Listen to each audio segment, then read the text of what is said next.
Stourport Swifts 2, Coventry Sphinx 0. A wet afternoon at Walsh's Meadow in the Emirates FA Cup. We're here with Shaun Thomas, joint manager of Coventry Sphinx. Tomo, I'm guessing not the way you would have liked to start off the new season.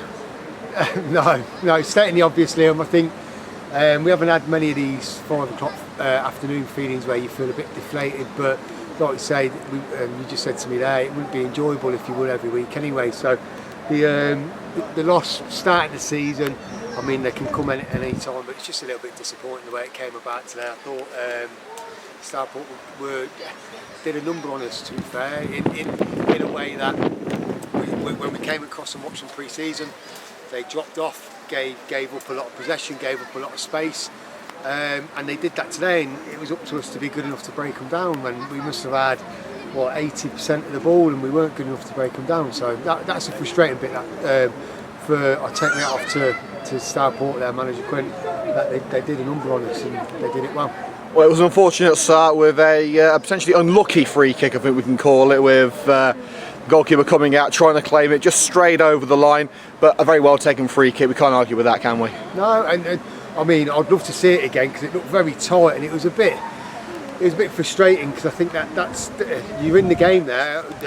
The best bit is I gave John a nudge just before that ball went over the top and said we started well. We had Max flashing shot that was well saved. We had corner after corner, and I thought, you know what, we'll be all right here today. And famous last words, we weren't. And yeah, I mean, Lee Chilton, great player. He's got a lovely left foot. A bit disappointing that he's just opened up the angle and slotted it bottom corner, but that's football. Well, it seemed that that goal gave Stourport the confidence to push on and go and get the second goal they did through Aaron Birch. What were you saying at half time to try and G up the lads after a bit of a toothless first half? Yeah, I think it's the first goal takes the wind out of you a little bit, and then obviously the second goal completely takes the wind out of you in the first half. And we've been done by 2 set pieces. Haven't been opened up, haven't been had like a wieldy gone in against us. It's 2 simple, sort of like avoidable goals in our opinion. So the message at half time is that you need to liven up and you need to raise it a little bit, because we were having a number done on us. They were doing the basics better than us, and they just looked like a secure, solid side. And secure, solid sides are there to be beat, you know, by moving the ball quickly and moving it with purpose, having a little bit more quality in the final third. So it's a bit of a reality check for us to say that if you need to be moving that ball quicker, you need to be doing a better second half. And to be fair, I think we were better second half. Again, I think they gave us 80% of the ball, and that's not an exaggeration. They dropped in 2 banks of a 5 and a 4 and a 1, and just moved left to right. And yeah, we tried to change the shape and tried to change some personnel, and we huffed and puffed, but I think we created 2 chances, or 2 good chances, and the rest were flashes across the box, and we didn't follow up very well. So yeah, do you know what? Take that off to them. I think once I get home on the coach and I lifted a little bit of disappointment, we just had a number done on us today, and fair play to Stourport. Well, as you say, Stourport raced into the lead. They got 2 goals from set pieces, but after that they pulled off, I think, what we can call a good defensive display. They stacked everyone behind the ball. Is there some crumb of comfort to take out of a game where you got beat by a good defensive strategy rather than just silly errors? Yeah, I mean, I would say the lapses in concentration that gave them the 2-0 head start, I think we're trying to eradicate them. But I think I come away, and I mean, I've lost loads of games of football where you think could have, should have, you know, if that would have went in, or if that would have, this would happen, then you end up sort of like justifying it in your head to make it think that you did better than what you did. And I think we were okay today, and we've just got to add a number done us by Stourport. So it's the first time in a long time I came away feeling like a team had a game plan. They execute the game plan really well. The centre half did the ball. The centre midfielders just hooked round corners.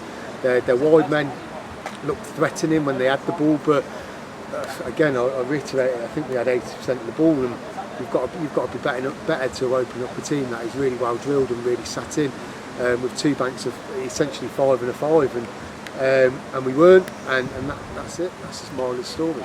But what can be done when literally they're putting everyone behind the ball? They've got the lead. There's no reason to push on and go and get another one. I mean, it's almost impossible to break down a team like that, isn't it? Yeah, I mean, we tried to change the shape a little bit, because we felt as if we were going too straight, where we felt as if maybe some of the space was in and around the sides. And I think Jordan had a really good game at left back, and I think he looked the most threatening with his pace. We got round the sides, and maybe the desire of some of the forward runners to get across the keeper.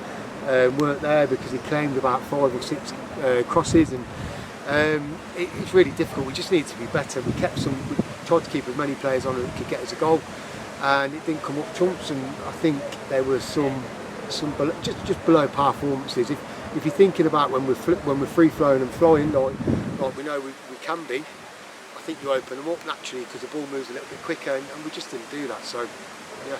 Obviously, it's disappointing to go out in the FA Cup. You always dream of giant slayings, and maybe being one of those teams from this level that get through to round one. It hasn't happened for us this year. But really, you want to go to a good side in the league, don't you? Is it better to lose in the FA Cup in the first game rather than losing the league? Well, I think the FA Cup money is important for clubs at our level, so there's that disappointment there.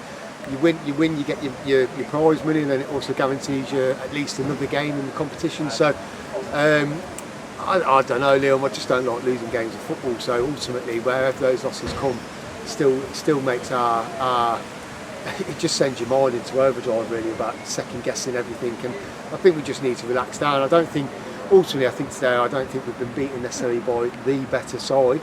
And that's no disrespect to Stourport. I think we've been beaten by a team that did the basics better than us and took the chances when they arose, 1 or 2 chances that they had, and they just shut up shop and they did it really well. And again, I'd like to say it's definitely not negative. My analysis of the game, they did a good job and they did a number on us, and we just need to be better.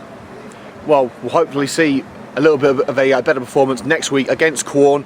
It's going to be a massive occasion. First game at Step 4 at Sphinx Drive.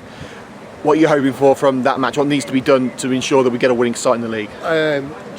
Better all round, basics done better, move that ball a little bit better, move it with purpose. We want our forward players to be playing in forward areas, not dropping back in, play forward.